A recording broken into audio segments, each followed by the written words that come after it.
नमस्कार, digital Marathi info या आपल्या चॅनलवर तुमचे स्वागत। मित्रांनो, ज्या लाडक्या बहिणींना मुख्यमंत्री माझी लाडकी बहीण योजनेचा मार्च महिन्याचा एक हप्ता आणि एप्रिल महिन्याचा एक हप्ता असे एकूण 2 हप्ते आलेले नाहीत, अशा महिलांसाठी एक आनंदाची बातमी आहे। 20 मे 2026 रोजी राज्य शासनाच्या माध्यमातून महिला व बाल विकास विभागाकडून एक अधिकृत शासन निर्णय घेण्यात आलेला आहे। या शासन निर्णयामध्ये 730 कोटी 51 लाख रुपये मंजूर करण्यात आलेले आहे। ज्या महिला अनुसूचित जाती घटकातील आहेत अशा महिलांच्या बँक खात्यामध्ये लाडकी बहीण योजनेचा मार्च महिन्याचा व एप्रिल महिन्याचा हप्ता शक्यतो जमा झालेला नव्हता।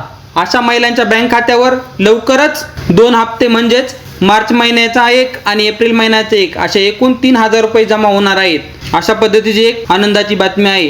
हा व्हिडिओ जास्तीत जास्त लाडक्या बहिणींपर्यंत नक्की शेअर करा आणि ज्या महिलांना मार्च आणि एप्रिल महिन्याचा हप्ता भेटलेला नव्हता अशा सर्व महिलांना आता हा हप्ता भेटू शकतो। हा व्हिडिओ आपल्या लाडक्या बहिणींपर्यंत नक्की शेअर करा व चॅनलवर नवीन असाल तर चॅनलला लगेच सबस्क्राईब करून ठेवा। धन्यवाद। जय हिंद, जय महाराष्ट्र।